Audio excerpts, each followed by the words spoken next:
Welcome y'all to Robin on the Farm. If you're lucky enough to be from the South, then you already know the magic of the Publix bakery. But their crowning jewel is that massive loaf of White Mountain bread. It is delicious. Now, if you've never had that, you're just gonna have to take my word that it is one of the best breads that you can buy. I don't buy any bread, so today I'm gonna show you how to make that magical loaf right at home. There are a couple tricks and tips and secret ingredients. And I'm gonna go out on a limb and tell you that this one's even better than the bread that you buy from that bakery. This one, you have complete control over all of your ingredients, and homemade is always better. Now, for my ingredients, I'm actually using all organic ingredients. You, of course, don't have to do that, but you have control and you can do that if you want to, and you can't get it organic from Publix. Now, what I think makes this Publix White Mountain Bread so magical almost is that it has this light rustic crust on the outside, and the inside texture and crumb is pillow soft. I mean, it is absolutely wonderful. And this Copycat version has the same thing. So let me just show you how to put together this really easy loaf of Copycat Publix White Mountain Bread. I'm going to start with some water. You want your water to be lukewarm, about 100 to 110 degrees. That's going to help your yeast to activate and help your loaf to rise really well. So this is 1.5 cups or 355 grams of lukewarm water. Just put that right on into the bowl of your stand mixer. I'm using my Nutrimil RT stand mixer today. Any stand mixer will work just fine. You can even make this by hand if you'd like to. Next, I'm going to add 1 tablespoon of sugar. This is 12 grams of sugar. Now, you can also use honey or maple syrup if you'd like to do that. Sometimes sugar is just easier to get out, but any sweetener will work, just 1 tablespoon or about 12 grams. Next, I'm going to add some oil. I'm going to use 2 tablespoons or about 27 grams of olive oil.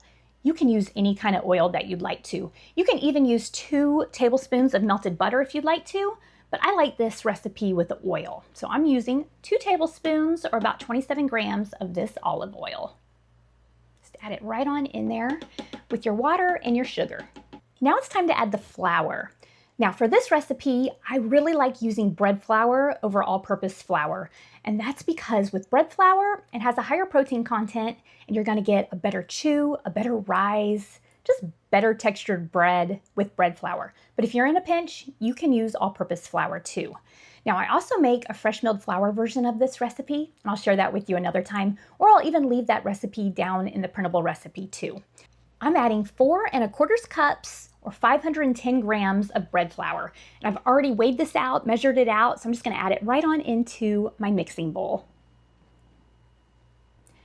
As our mixer gets mixing and kneading, we might need to add just a touch more flour, and that totally depends on your climate and your weather, but you definitely don't want this dough to be too dry. You want to err a little bit on the sticky side, and your bread is just going to turn out that much lighter and fluffier and better. Now it's time to add the salt.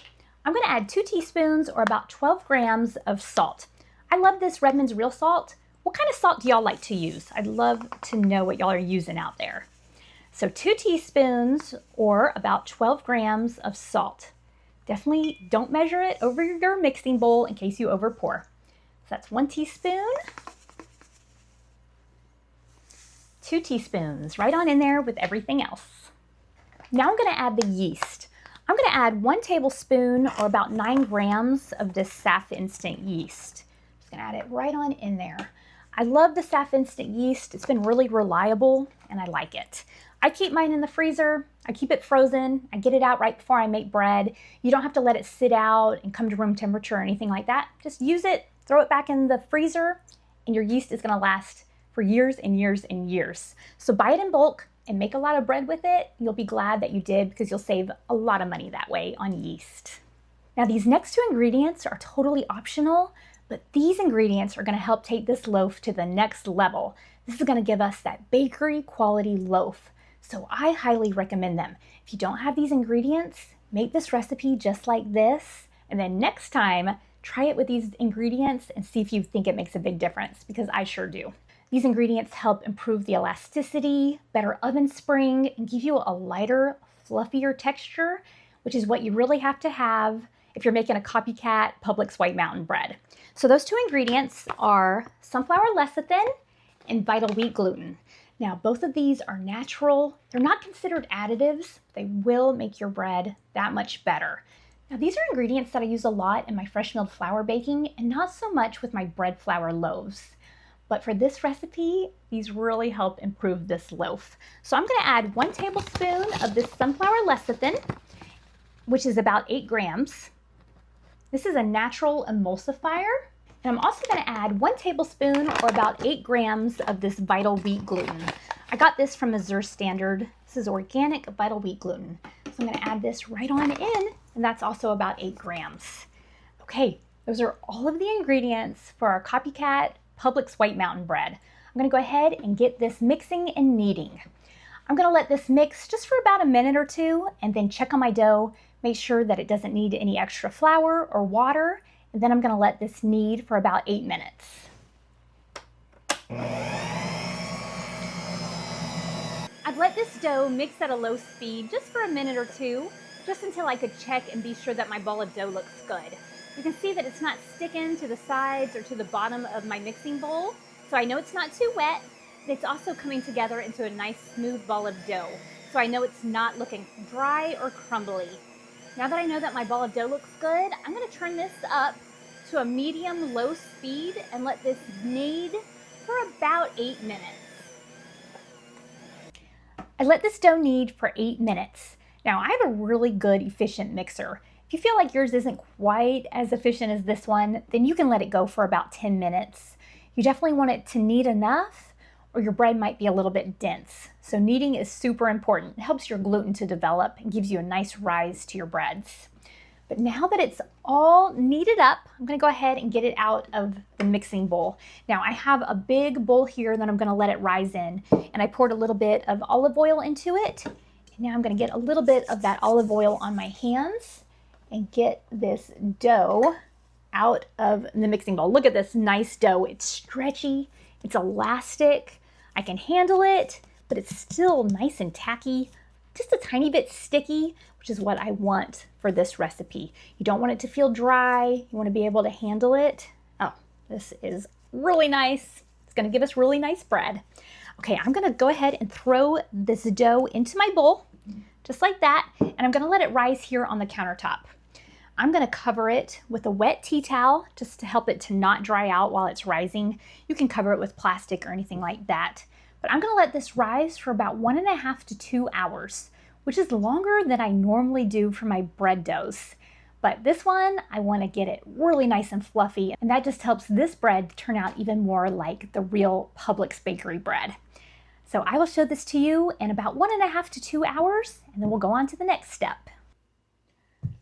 My dough has been rising for about 2 hours. You can see that it's definitely expanded, at least doubled in size. It's airy, got lots of air bubbles in it, and this looks great. Now I'm going to turn it out onto my dough mat. Oh, look at that dough. Wow. All right, I'm going to press it out just a little bit, and I'm going to gather it to the middle, just like this. Gather it, and this will give you a nice round bowl. Now I'm going to flip this over and put those seams on the bottom. I'm going to gather it together, make it nice and round and smooth. I'm going to drag it towards me. This will give you really good surface tension and give you a really pretty loaf of bread. Okay, this looks great. Now I have my cast iron cookie sheet right here, and I've put some parchment paper on it. So now I'm just going to put this onto the parchment paper, and I'm going to let this rise again. I'm going to let this rise for about an hour. You want it to get nice and big and risen, and then it'll be time to put some flour on top, score this loaf, and throw it into the oven. I've let the dough from my Copycat Publix White Mountain Bread rise on the countertop for exactly 1 hour. Look how well it's risen. This looks great. Now, because this is white mountain bread, we're going to put some white flour on top of it, and it's going to look like a mountain, a snowed-on mountaintop. So I do use quite a bit of flour for this because that's what the original has, and you want to just spread it on your loaf really, really gently so that your loaf doesn't deflate. but this flour really does add a lot to this loaf. Once the top of your bread is floured, then it's time to score it. So I'm going to take this lom and I'm going to really gently score my loaf. You want to go down about 1/4 of an inch deep into your loaf, and you can score it however you like, but I'm just going to do it just like this, because this is what the Publix one looks like. All right, this White Mountain bread is ready to go into the oven. I have my oven preheated to 375 degrees, and you want to let yours bake for about 30 to 35 minutes. I let mine bake for 32 minutes. I'll show it to you when it's done. My White Mountain bread is ready. I let this bake for 32 minutes. Now I'm going to take it off this baking sheet so that the bottom doesn't get too crunchy. I'm going to let it cool and slice into it. Look at this pretty loaf of bread. It looks good enough to eat, don't you think? Now, it's called White Mountain bread because of all that flour on top and that scoring. It looks like a snow-covered mountain. I've let this cool just for a little bit, and I'm going to go ahead and slice into it so that we can see the inside. Look at that texture. Oh, I just love this White Mountain bread. Let's get into it a little bit more so that you can see the inside. It has this really great rustic crust on the outside, and the inside is just pillowy soft. It's one of those that I really can't describe it to you. You have got to try this for yourself. Make it and see how soft and pillowy and wonderful the inside of this bread is. I was raised on those giant loaves of sunbeam bread that you can get in the South. But as I got older, my mom started buying this Publix White Mountain bread.